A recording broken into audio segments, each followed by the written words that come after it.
Hi guys, how is everyone doing on this beautiful, amazing, and lovely Thursday evening? I am coming to you guys a little bit late today. I had an extremely busy day, but it was so full of favor and blessings. I'm telling you, from the time I woke up this morning, God has been pouring out his favor on me. It has been one thing after the other, after the other, after the other, all the way up until now. I mean, things that weren't expected. I am just so grateful for the favor and blessings that God has been pouring out on me, not only today, but just every single day.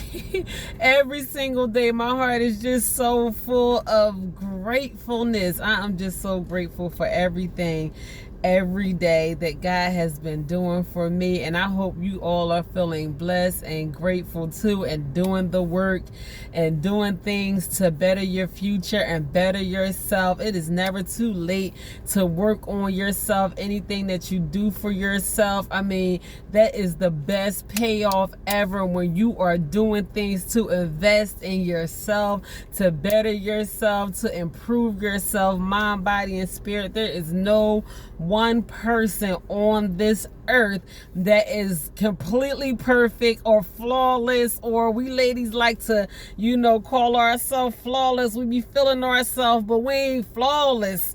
For real, we might be looking good, but listen, we all have work to do. I don't care how good you look. It is always room for improvement. I don't care how many PhDs or master degrees you got, or no matter how high your education is or your rank is in the army, or whatever you've been doing to structure yourself. Kudos to anyone that have established those things for themselves. That is always a good thing. But even you have room to improve yourself, to become a better person. Out of the 7 billion people that's on the planet Earth, and we all have to communicate with each other. There's no getting around, having to associate with human beings. I don't care how much of a hermit that you are, but and then on top of that, the energy that you put out into the universe is going to be the same energy that finds its way back to you. So you want to be a good person.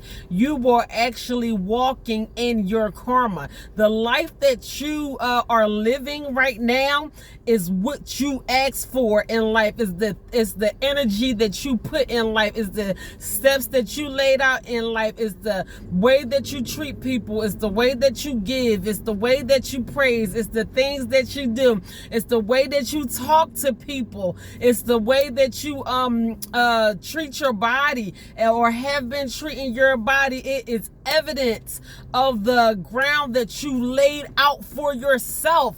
So, self accountability is one of the hardest things, because we don't like to, look at the man in the mirror, and it's so much easier to point the finger at everybody else and say, well, such and such hadn't did such and such, then I wouldn't be in the situation that I am now. But what role did you play in it? You didn't have to show up to the fight. You could have said, you know what, I'm choosing peace today, and stay at your home with your children or your family, and things would have been easier for you. So everything that you are walking in, not discluding any one thing, is evidence of the things that you put out into the universe, the ground that you lay out, the energy that you lay out. When you got smart with somebody and somebody hurt your feelings, let me tell you something. I used to have the smartest mouth, most nastiest attitude. I ain't had no pics, baby. It wasn't nobody that I would not curse out. And God had to get with me regarding that. I'm telling you, it's probably more than one instance where he just told me and taught me how wrong that was for me to be doing that. But I changed that thing around completely, baby. I'm telling you, I went out one day. This is when I was living up in Upper Darby. And everybody was so mean to me that day. I'm telling you, I'm talking about all day in traffic, at work, at home, my husband, my kids. And I was just riding home from work that day. And I was like, God, I'm sorry. I would never be mean to another person another day in my life. Now, I don't know if that's entirely true.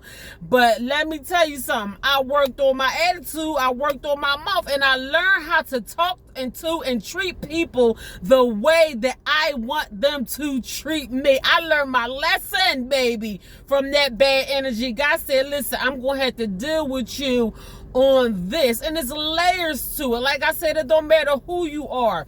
You know, we're never going to be perfect, but we can always find room to improve ourselves because it is so much junk build up in us and it is so much stuff wrong with us. I mean, we are jacked up.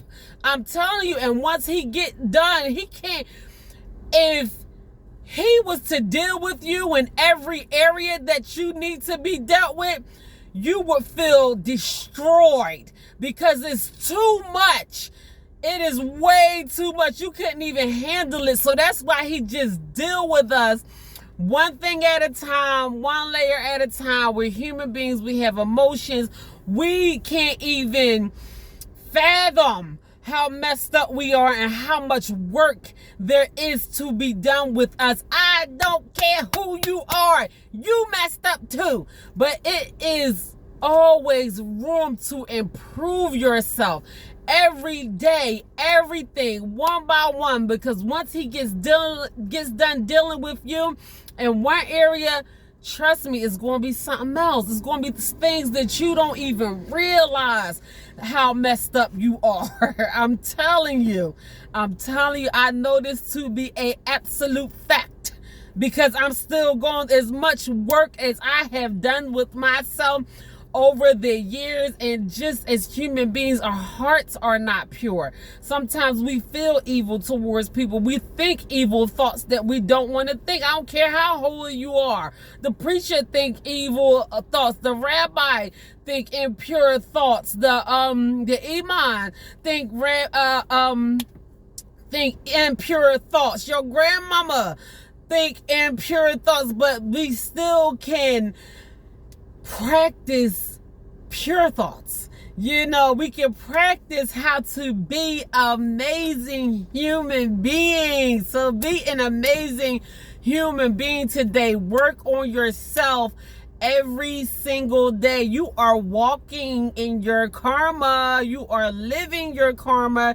You are, everything that you are going through is evidence of what you have laid out for your own self. So if you want to blame anybody for where you are in your life right now, especially if you are an adult person that has been responsible for yourself for many, many, many, many years, and things are not going exactly the way that you want them to go, I'm sorry. The truth be told is, it's your own fault. It's you. I'm telling you, I'm not going to lie to you.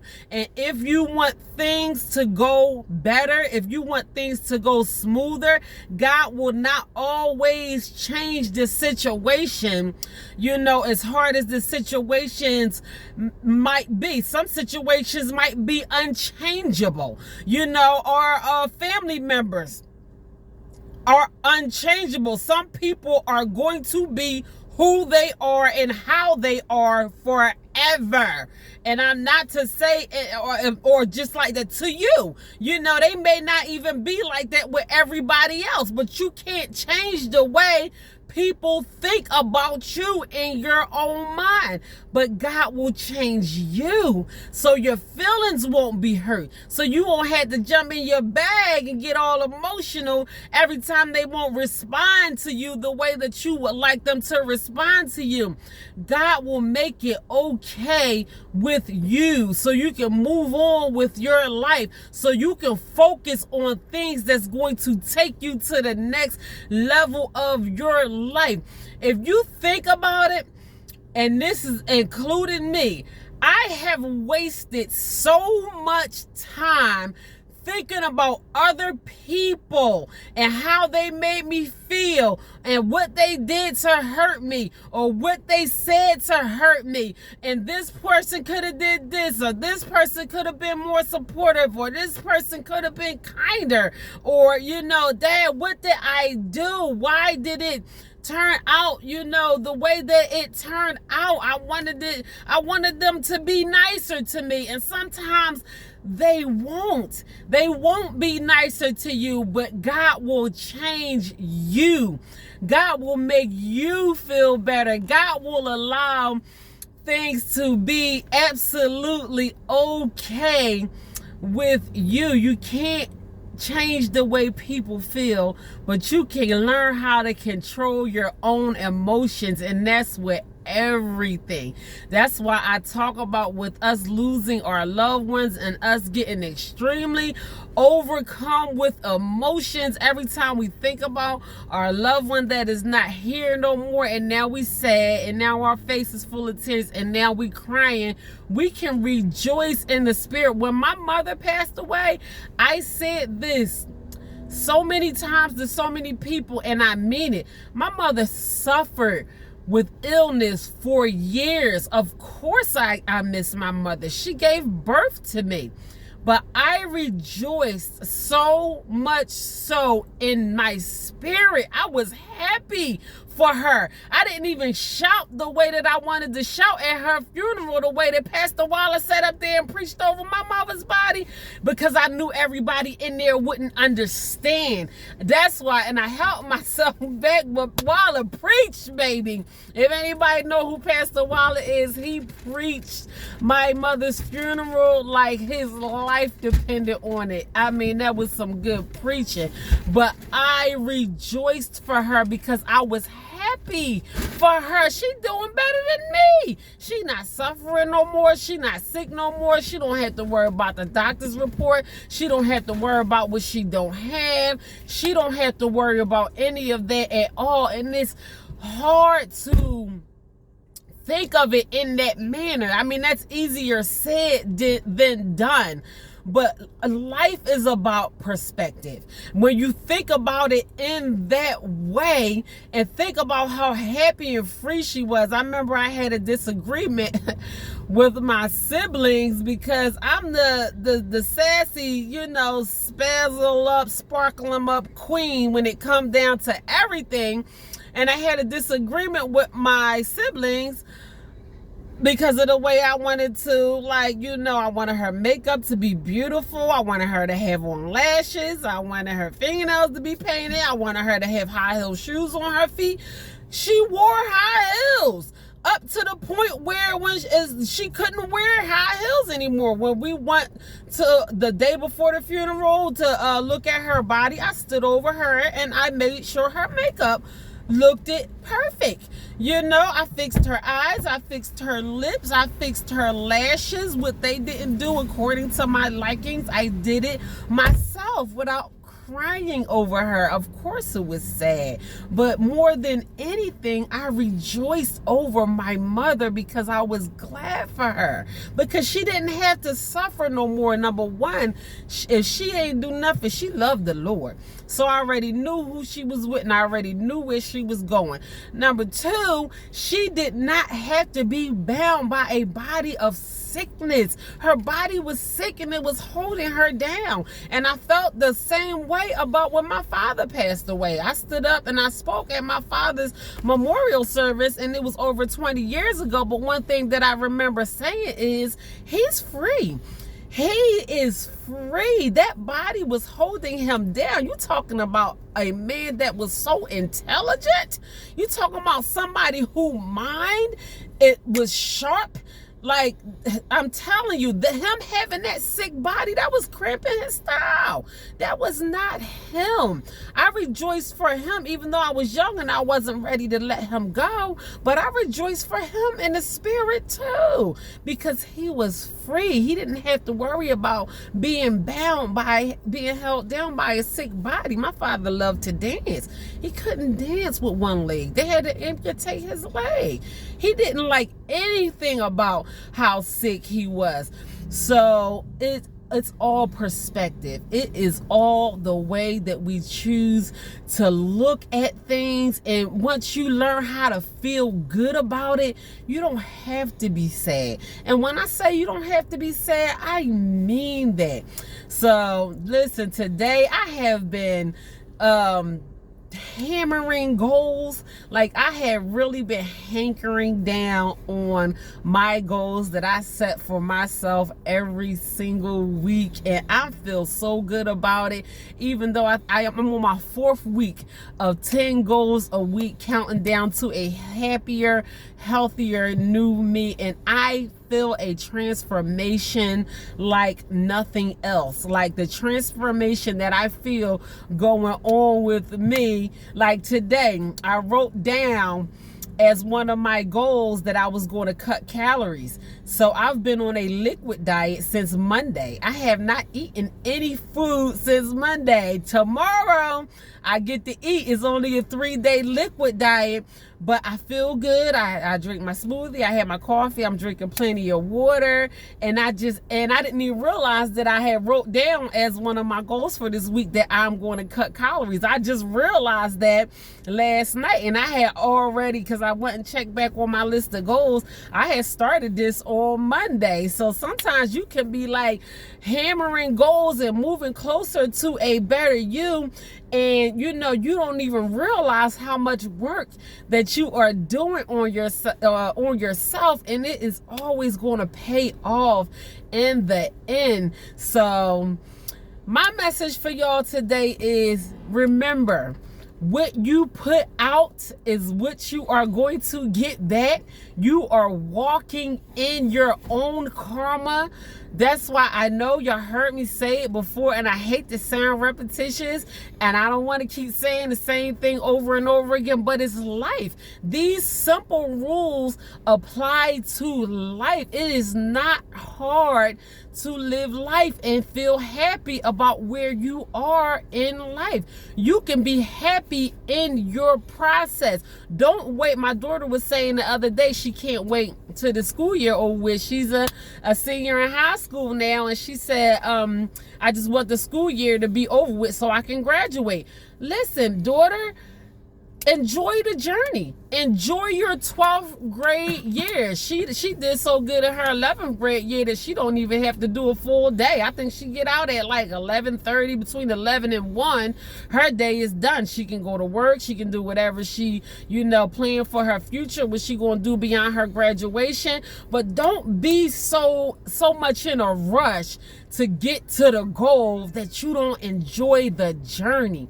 Enjoy every part of the journey. If you are setting goals for yourself and you are squashing these goals, don't say, well, I can't wait until I establish this goal. Find a blessing and enjoyment and joy and peace in every moment of the journey. Embrace it. It might be something in there for you that's going to help you beyond the goal line. You never know how God may be trying to speak to you. He moves in mysterious ways. I'm telling you. So make the journey a good one. Don't get, we all get tired. We human. When you need rest, get some rest. When you need to eat, eat, when you need to clear your mind, clear your mind. Do whatever you have to do. Just like today for me was an extremely busy day for me. I mean, I've been at it since the time I jumped out of my bed this morning. I've been on go. Mind you, I have no food on my stomach. So I'm trying not to think about the fact that I can't eat food today and just like, you know, drink my water or what have you. But I felt myself getting anxious, and I told myself, we ain't doing that. That's what we not going to do. Everything, what time is it? Like 5, almost 6 o'clock. Everything that I had planned to do today got accomplished, plus some. I feel so good about the day that I had today, and I did more today than most people did all week. And for the most part, that's how most of my days go. They are extremely productive and extremely busy. Yes, I get tired. Yes, I get hungry, but I'm so glad that it's 6 o'clock and I get to wrap up my day. So enjoy the journey. Whatever you do, learn how to enjoy your journey from start to finish. Stop, take a deep breath, relax. Feed yourself good things in your mind. At the end of the day, it's going to be what it's going to be. And everything going to be all right. So listen, that is my message for today. God bless you all. I hope you enjoyed this day. If you watching this video, you made it to the end of the week. You made it past hump day. Pat yourself on the back. Celebrate your accomplishments. Even if it's just simply, I made it through the day without cursing nobody out, without giving up, without snapping on them kids. Whatever you did that you know you did a good job at, I don't care how small it is, celebrate your accomplishment. That's how you set yourself up for more success. So God bless you, and Lord willing, I will be back to you guys with another motivational message on Friday.